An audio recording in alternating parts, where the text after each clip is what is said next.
Hello everyone, कैसे हैं आप सब? क्या हाल चाल? आई होप आप सभी अच्छे होंगे। तो आज हम लोग जैक बोर्ड 2026 का जो केमिस्ट्री का पेपर हुआ था उसी का सॉल्यूशन करने जा रहे हैं। तो सबसे पहले हम लोग पहला नंबर क्वेश्चन देखेंगे। इसमें दिया हुआ how many significant figure of 0.057 है। तो 0.057 में कितने सार्थक अंक होते हैं? तो इसका करेक्ट आंसर हो जाएगा ऑप्शन नंबर ए, ठीक है, 2। इसका करेक्ट आंसर हो जाएगा ऑप्शन नंबर 2। अब दूसरा नंबर क्वेश्चन में देखिए, दिया हुआ which of the following is not the law of chemical combination, मतलब इनमें से कौन ऐसा है लॉ जो केमिकल कॉम्बिनेशन का नहीं है? तो Avogadro law, option number B हो जाएगा इसका करेक्ट आंसर। अब चलिए क्वेश्चन नंबर 3 में चलते हैं। क्वेश्चन नंबर 3 में क्या दिया हुआ है? क्वेश्चन नंबर 3 में दिया हुआ है what is the amount of water produce when 8 mole of hydrogen is react with 32 gram oxygen. तो इसका आंसर ऑप्शन नंबर ए हो जाएगा करेक्ट आंसर, ठीक है, 2 मोल। तो इसका आंसर हो जाएगा कितना? 2 मोल। अब चलिए क्वेश्चन नंबर 4 में चलते हैं। क्वेश्चन नंबर 4 में दिया हुआ है what is the empirical formula of benzene is. तो बेंजीन का एम्पिरिकल फार्मूला क्या होगा? Option number B, CH। अब चलिए क्वेश्चन नंबर 5 में चलते हैं। क्वेश्चन नंबर 5 में दिया हुआ है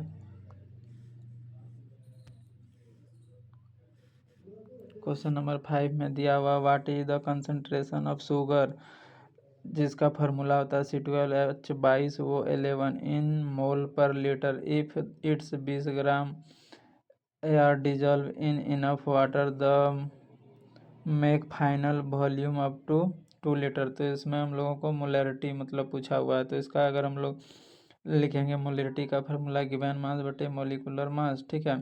तो 20/342 करना है, उसके बाद 1/2। तो पूरा अगर करेंगे तो इसका आंसर आ जाएगा ऑप्शन नंबर बी, 0.02925 मोल प्रति लीटर। अब चलिए हम लोग चलते हैं क्वेश्चन नंबर 6 में। क्वेश्चन नंबर 6 में दिया हुआ है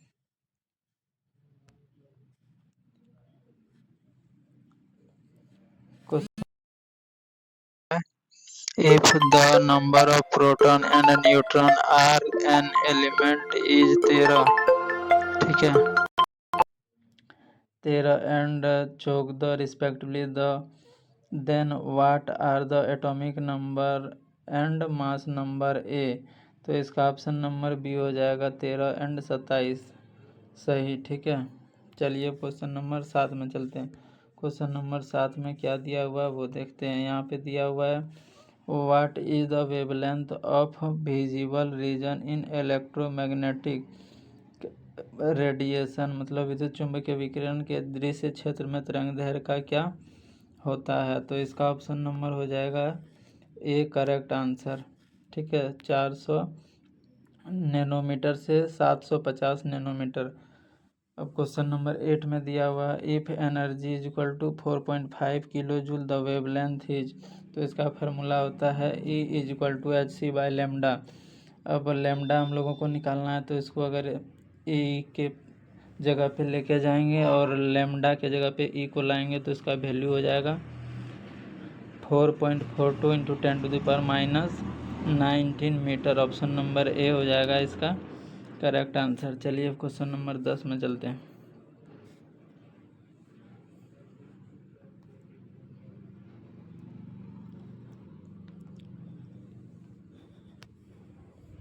क्वेश्चन नंबर 9 में यहाँ पे दिया हुआ when an electron jump from third orbit to second orbit which series of the spectral lines are obtained. तो इसका ऑप्शन नंबर ए हो जाएगा करेक्ट आंसर, बाल्मर सीरीज होगा, ठीक है। अब चलिए क्वेश्चन नंबर 10 में चलते हैं। क्वेश्चन नंबर 10 में दिया हुआ है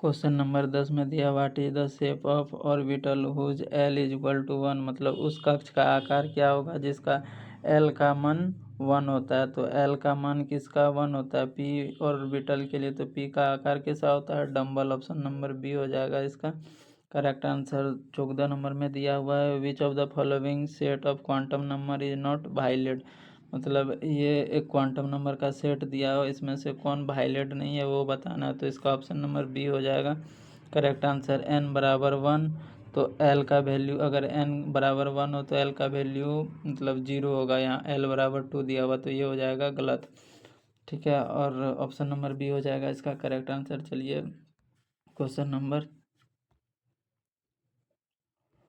12 में यहाँ पे दिया हुआ है according to above principle which of the following orbital should be filled first. तो सबसे पहले above के अकॉर्डिंग कौन सा ऑर्बिटल फिल होगा, तो 2s निम्न एनर्जी से हायर एनर्जी की तरफ फिल होता है। तो ऑप्शन नंबर डी हो जाएगा इसका करेक्ट आंसर। अब चलिए क्वेश्चन नंबर 13 में, क्वेश्चन नंबर 13 में दिया हुआ है the physical and chemical properties of an element are the periodic function of its. तो ऑप्शन नंबर डी हो जाएगा एटॉमिक नंबर इसका आंसर। चलिए अब क्वेश्चन नंबर 14 में चलते हैं। क्वेश्चन नंबर 14 में दिया हुआ है the pair of element which are member of third period, मतलब कौन सा एलिमेंट का जोड़ा थर्ड पीरियड से बिलोंग करता है। तो ऑप्शन नंबर बी हो जाएगा सिलिकॉन और क्लोरीन इसका करेक्ट आंसर। अब चलिए क्वेश्चन नंबर 15 में चलते हैं। क्वेश्चन नंबर 15 में दिया हुआ है lowest ionisation enthalpy in the periodic table is shown by, तो alkali metals. Option number C हो जाएगा इसका करेक्ट आंसर। अब चलिए क्वेश्चन नंबर 16 में यहाँ पे दिया हुआ the correct order of radii is, तो रेडियाई का कौन सा करेक्ट ऑर्डर है ये हम लोगों को बताना। तो ऑप्शन नंबर सी हो जाएगा इसका करेक्ट आंसर, ठीक है। सबसे मतलब कम होगा Al3+ का, उसके बाद उससे ज़्यादा Mg+2 का, उसके बाद ऑक्सीजन 2- का, उसके बाद सल्फर 2- का, सबसे अधिक। चलिए क्वेश्चन नंबर 17 में चलते हैं। If the electronic configuration of an element is argon 3 4s2 4p6 the element belong to, तो ये हो जाएगा मतलब इसका आंसर सही option number B P block से वो एलिमेंट बिलोंग करेगा। अब चलिए क्वेश्चन नंबर 18 में चलते हैं। क्वेश्चन नंबर 18 में दिया हुआ है which of the following molecule does not exist, तो कौन सा मॉलिक्यूल मतलब एग्जिस्ट नहीं करता है। O2 करता है, H2 करता है, N2 करता है, He2 नहीं करता। ऑप्शन नंबर सी हो जाएगा इसका करेक्ट आंसर। अब 19 नंबर में देखते हैं। 19 नंबर में दिया हुआ which of the following is ये set of isoelectronic species, मतलब इनमें से कौन सा है जिसमें सम इलेक्ट्रॉनिक है। तो ऑप्शन नंबर ए हो जाएगा इसका करेक्ट आंसर। CO N2 और Cn- सब में 14 इलेक्ट्रॉन करके है। अब चलिए क्वेश्चन नंबर 20 में चलते हैं। क्वेश्चन नंबर 20 में दिया हुआ है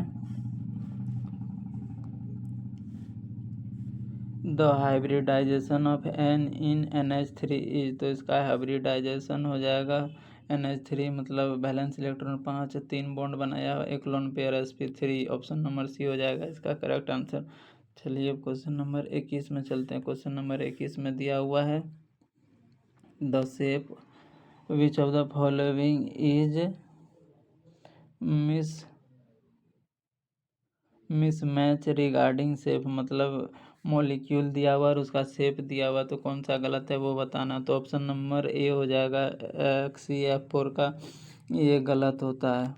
इसका करेक्ट आंसर होता है ए नंबर 21 का। आप चलिए क्वेश्चन नंबर 22 में। क्वेश्चन नंबर 22 में दिया हुआ है ये system which can neither exchange matter non energy with the surrounding is called, इसको बोलते हैं, ठीक है, वह निकाय जो परिवेश के साथ ऊर्जा एवं द्रव दोनों का विनिमय नहीं करता उसे कहते हैं isolated. Option number be isolated system या हिंदी में विलगित निकाय। अब चलिए क्वेश्चन नंबर 23 में चलते हैं। क्वेश्चन नंबर 23 में दिया हुआ है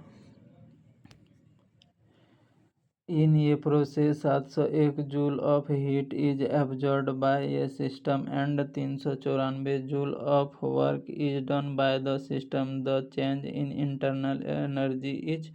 तो इसका आंसर हो जाएगा ऑप्शन नंबर ए 300 माइनस 307। ठीक है, सॉरी, इसका आंसर हो जाएगा ऑप्शन नंबर बी 307 जूल। अब चलिए क्वेश्चन नंबर 24 में चलते हैं। यहाँ पे दिया हुआ है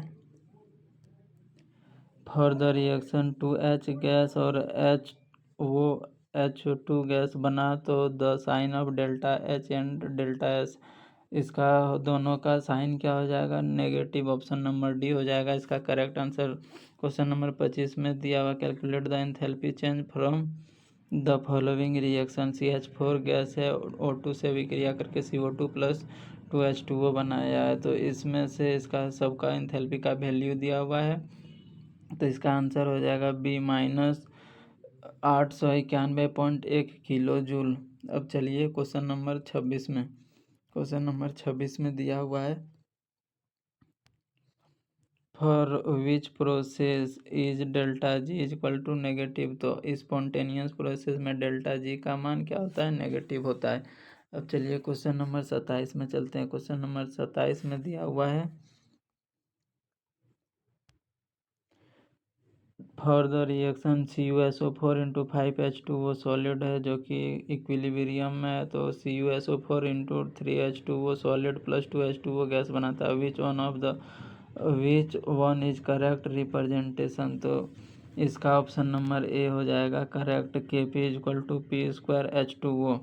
अब चलिए क्वेश्चन नंबर 28 में चलते हैं। क्वेश्चन नंबर 28 में दिया हुआ है क्वेश्चन नंबर 28 में दिया विच one is the conjugate base of H2SO4 minus.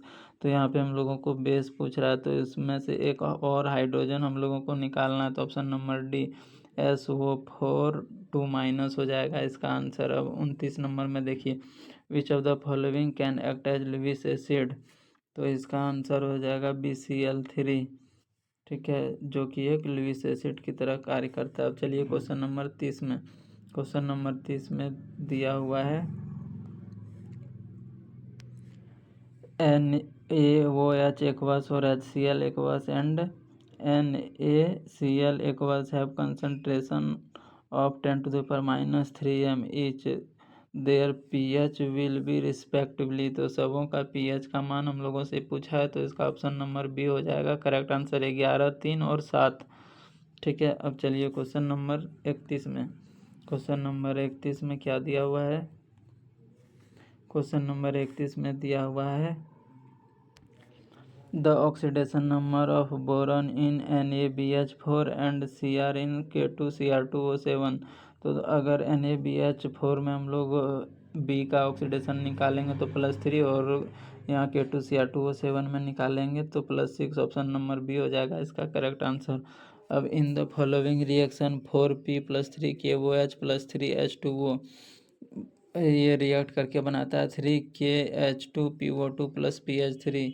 तो इसमें से हम लोगों को पूछ रहा है कि P is oxidize only, P is reduced only, P is oxidize H reduce दोनों, और तो ऑप्शन नंबर सी हो जाएगा इसका करेक्ट आंसर 32 का। अब चलिए क्वेश्चन नंबर 33 में। क्वेश्चन नंबर 33 में यहाँ पे दिया हुआ है हम लोगों को how many sigma and pi bond are present in the following molecule.